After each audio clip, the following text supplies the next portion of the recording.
আসসালামু আলাইকুম। এইচটি বাংলা সংবাদে আপনাদের সাথে রয়েছে আমি আফনান পারলি। চন্দনাইশে 2 শতাধিক অসহায় রোজাদার পরিবারের মাঝে ইফতার সামগ্রী বিতরণ। বিস্তারিত দেখুন আরফাত হোসেনের প্রতিবেদনে। চট্টগ্রামের চন্দনাইশ পৌরসভার 6 নং ওয়ার্ডের দক্ষিণ জুয়ারা জিহজ ফকিরপাড়া একতা সংঘের উদ্যোগে এবং এলাকার জনসাধারণ ও প্রবাসী বৃন্দের সার্বিক সহযোগিতায় পবিত্র মাহে রমজান উপলক্ষে 2 শতাধিক অসহায় রোজাদার পরিবারের মাঝে ইফতার সামগ্রী বিতরণ করা হয়েছে।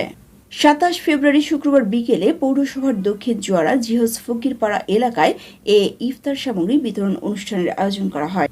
দক্ষিণ জুয়ারা জিহজ ফকিরপাড়া একতা সংঘের সভাপতি মোহাম্মদ খোরশেদ আলমের সভাপতিত্বে সাধারণ সম্পাদক মোহাম্মদ মফিজুর রহমানের সঞ্চালনায় ইফতার সামগ্রী বিতরণ অনুষ্ঠানে প্রধান অতিথি ছিলেন চন্দনাইশ উপজেলা পরিষদের সাবেক ভাইস চেয়ারম্যান মাওলানা মোহাম্মদ সোলাইমান ফারুকী। বিশেষ অতিথি ছিলেন মাওলানা আব্দুস সবুর, মাওলানা নাজিমুদ্দিন আনসারি, মাওলানা আব্দুল মান্নান আনসারি, অত্র সংগঠনের সদস্য সচিব আব্দুল হালিম টিপু, সদস্য যথাক্রমে মোহাম্মদ ফখরুদ্দিন, মোহাম্মদ ওমর ফারুক। অন্যান্যদের মধ্যে আরও উপস্থিত ছিলেন মোহাম্মদ রিফাত, মোহাম্মদ হাশিম, প্রবাসী জয়নুল আবেদিন, তানভীর। শেষে দেশ ও জাতির কল্যাণ কামনা করে বিশেষ মোনাজাত পরিচালনা করা হয়। আসসালামু আলাইকুম।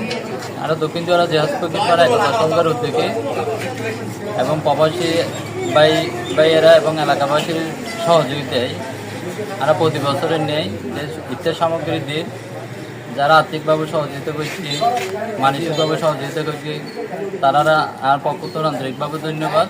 সেই সাথে আবেদন জানাই এলাকাবাসীরে এই বছর যেভাবে আর হাতুন নিতে আগিয়েছি আগামীতেও দেহন হাতুন নিতে যা থেকে মহৎ হাজত এগিয়ে আই পেলাই আগুল আবেদন জানেন। আসসালামু আলাইকুম রহমতুল্লাহ। আমি দক্ষিণ জেলা জিহজ ফকিরপাড়া একতা সংঘর সাধারণ সম্পাদক। বিগত 4 বছর পর্যন্ত এই বছর 5 বছর আরাতুন আগে ক্ষুদ্র পরিসর হইলে এবার বৃহত্তর পরিসর হইল আরাতুন এবার নিজে প্রায় 1,70,000 টাকার মতো ত্রাণ দেওয়া যার। বিশেষ করে ধন্যবাদ জানায় প্রবাসী যারা আছে তারা আর বিশেষ অনুদানায় আরা যে আগাইতে কি আগামীতে যেন আরা এই বেগুনোর এই সুখ দুঃখ ভাষাটা ইত্যাদি ইজ্ঞান বেগুন তো সহযোগিতা কামনা করি। আসসালামু আলাইকুম রহমতুল্লাহ বরকাতুহ। জিহজ ফকিরপাড়া একতা সংঘের উদ্যোগে আমরা আজ 4 বছর করি এইভাবে গ্রাম সমিতি চলার এইভাবে আমরা সামুদি আরও বিগত আরও ভালোভাবে দিতে পারিবান যারা এই হাজুন মজুর সহযোগিতা তারা এবং আমরা এইভাবে দিতে পারিবান দুগুণে দোয়া কামনা করি। আসসালামু আলাইকুম রহমতুল্লাহ। Desk news HT Bangla.